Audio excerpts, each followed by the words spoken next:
precisamos aqui falar, a vida adulta é desse jeito, né? A gente não tem como deixá-la fictícia. De vez em quando sim, mas a vida real sempre acaba tomando conta das nossas cabeças. A Polícia Federal prendeu agora de manhã o ex-deputado federal Daniel Silveira. Ele foi colocado em condicional na semana passada, mas agora voltou ao regime fechado. Por qual motivo? Ele, Jonas Maia, nos explique, por favor, o que aconteceu para que nós vejamos o ex-deputado federal voltando ao regime fechado. Bom dia, bem-vindo. Oi, Elisa, ótimo dia para você nessa véspera de Natal, para quem está acompanhando a gente. Essa operação da Polícia Federal foi colocada na rua em Petrópolis, no Rio de Janeiro, contra o ex-deputado Daniel Silveira, que está nesse momento a caminho da superintendência da PF no Rio, capital fluminense mesmo. E aí, por que vem essa prisão agora, já que na sexta-feira, 4 dias atrás, ele recebeu o livramento condicional, é o termo jurídico usado na decisão do Supremo Tribunal Federal. Ele recebeu um livramento condicional, porém com algumas condições que ele tinha que cumprir. E agora, com essa nova decisão de prisão preventiva, tem a explicação que ele descumpriu uma dessas medidas. Essas medidas cautelares é como se fosse um contrato. Te libero, mas você tem que cumprir algumas cláusulas desse contrato. Então, uma dessas cláusulas, que são as medidas, foi descumprida de acordo com o Supremo e com a Polícia Federal. E por isso que vem essa nova prisão.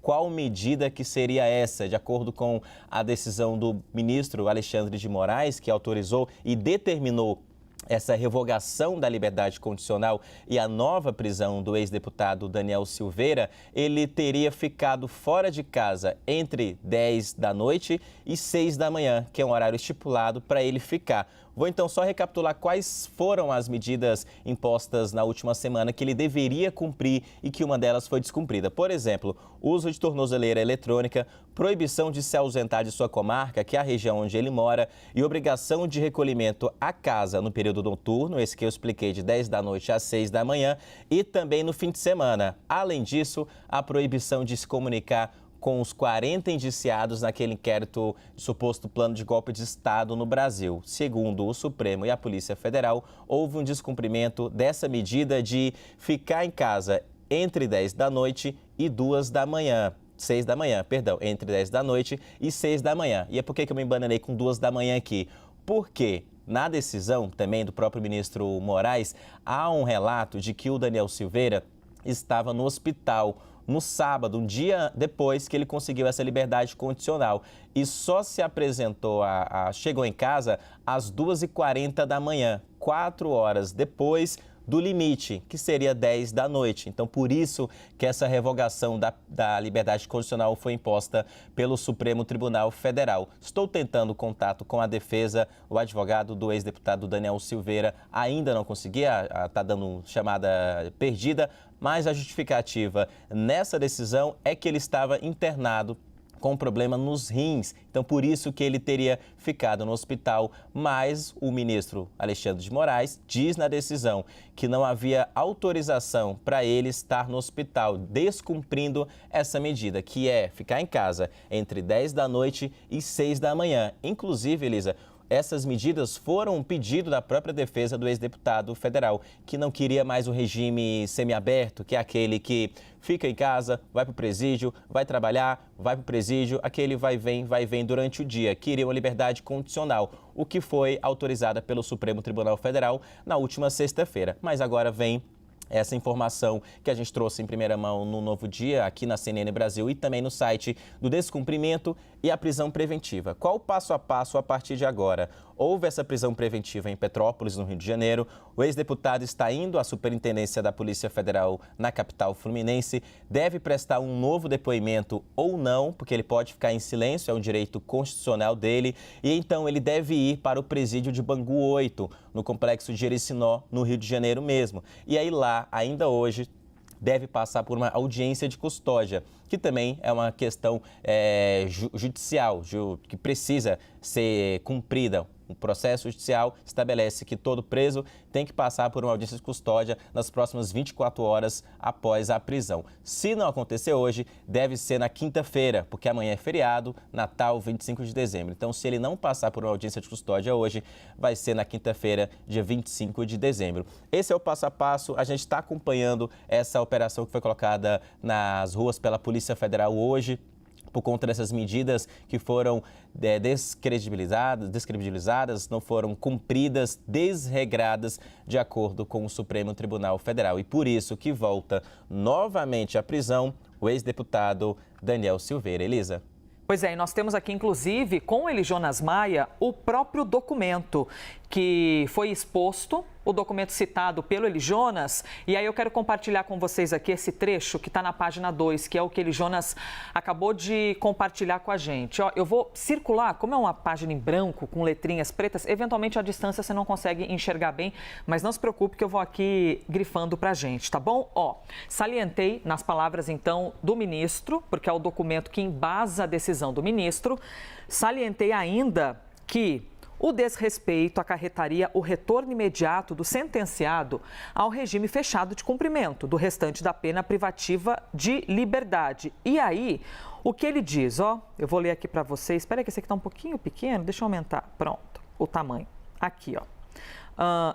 Ocorre, entretanto que, vou ler essa parte aqui com vocês. Ocorre, entretanto que, logo em seu primeiro dia em livramento condicional, o sentenciado desrespeitou as condições impostas, pois, conforme informação prestada pelo CEAP-RJ, no dia 22 de dezembro, ou seja, 22, hoje é 24, segunda-feira, 22 de dezembro, somente retornou à sua residência às 2h10 da madrugada, né, Eli Jonas? É isso que você acabou de citar. Ou seja, mais de 4 horas do horário limite fixado nas decisões judiciais. Estranhamente, aí segue aqui o documento, estranhamente, na data de hoje, a defesa juntou uma petição informando que o sentenciado, sem qualquer autorização judicial, teria estado em um hospital no dia 21 de dezembro, das 11 da noite até a meia-noite e 34 do dia 22. E aqui embaixo, aí está menor, mas eu dou um zoom aqui, ó. É um flagrante desrespeito às condições judiciais impostas.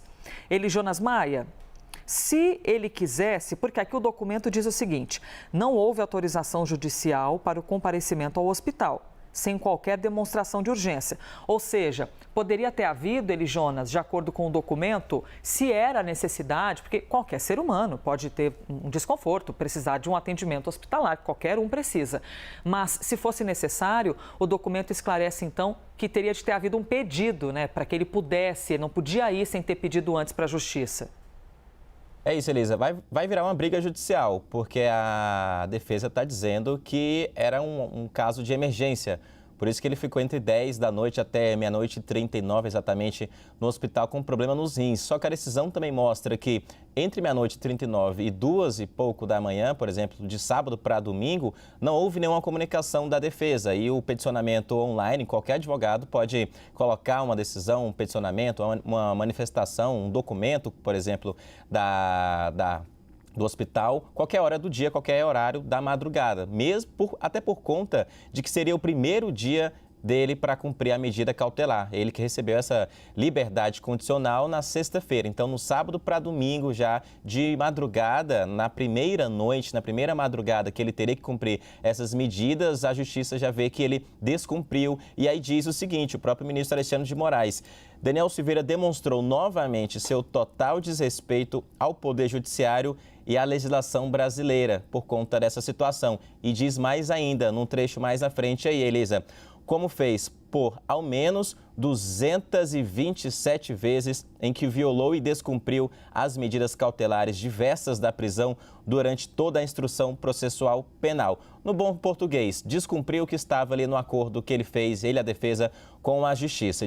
As medidas cautelares são aquelas medidas que a pessoa pede, o investigado pede para cumprir fora da cadeia e a justiça autoriza. Se descumprir, está claro ali na decisão que a pessoa tem essas medidas revogadas e volta para a prisão. E foi isso que aconteceu de acordo com o Supremo Tribunal Federal. Porém, tem um outro trecho também importante nessa decisão do ministro Moraes, é que ele pede para a Polícia Federal investigar essa situação no hospital. Se de fato ele estava lá e qual horário que ele saiu. E por que esse documento não foi apresentado antes. Então, são essas as informações da decisão do ministro Alexandre de Moraes, que autorizou e determinou a prisão preventiva novamente do ex-deputado Daniel Silveira e que a Polícia Federal cumpriu na manhã de hoje em Petrópolis, no Rio de Janeiro, e ele deve ir ao presídio de Bangu 8, no complexo de Jericinó, também no Rio de Janeiro. Não há previsão de transferência para outro estado nesse momento. Elisa?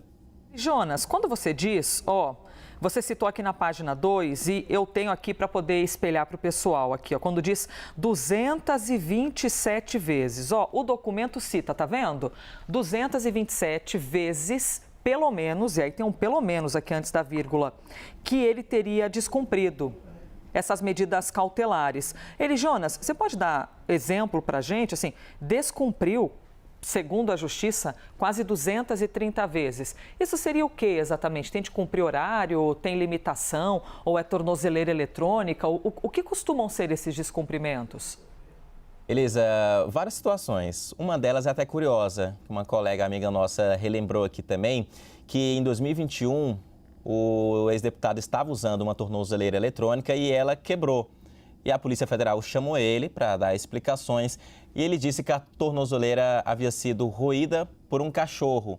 Então, por isso que ele não estava usando a tornozeleira eletrônica e também não havia avisado as autoridades. Quem é responsável por monitorar a tornozeleira eletrônica não é a Polícia Federal, é a Secretaria de Administração Penitenciária de cada estado. Por isso que tem até um trecho também que fala em SEAP do estado do Rio de Janeiro, que é o órgão responsável por monitorar, fiscalizar se aquele item que um preso fora do presídio tem que usar, está usando de forma devida. Outras medidas também que são impostas nessas medidas cautelares de forma convencional, em algumas situações, é esse horário de não poder sair de casa entre 10 da noite e 6 da manhã.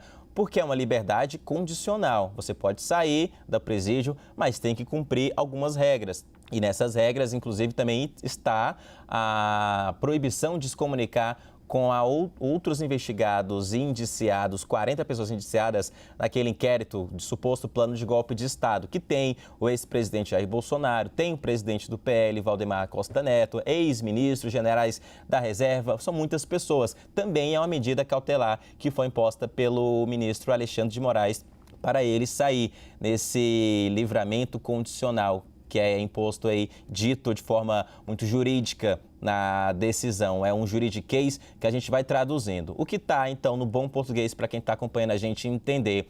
Ele não podia sair de casa entre 10 da noite e 6 da manhã, nem no fim de semana. E foi nesse sábado, um dia depois que ele recebeu essa liberdade, que essa medida foi descumprida. Essa cláusula do contrato foi descumprida. Então, por isso, esse contrato foi desfeito por uma das partes. O ministro Alexandre de Moraes, então, determinou a revogação dessa liberdade condicional e que ele voltasse à prisão. Por isso que a Polícia Federal foi hoje à casa dele, o prendeu preventivamente, que é a prisão que ele fica atrás das grades durante todo o processo, não é uma prisão temporária, aquela que acaba depois de 5, 7 dias ou 30, a depender da decisão. É uma prisão que ele responde o processo atrás das grades e a defesa dele vai argumentando, tentando uma liberdade. Mas a prisão preventiva que foi cumprida hoje pela Polícia Federal é que ele responda a esse processo, novo processo atrás das grades. Então, por isso que ele vai ao presídio de Jericinó, complexo Jericinó, presídio de Bangu 8, no Rio de Janeiro, para cumprir mais essa prisão, que não é a primeira, Elisa.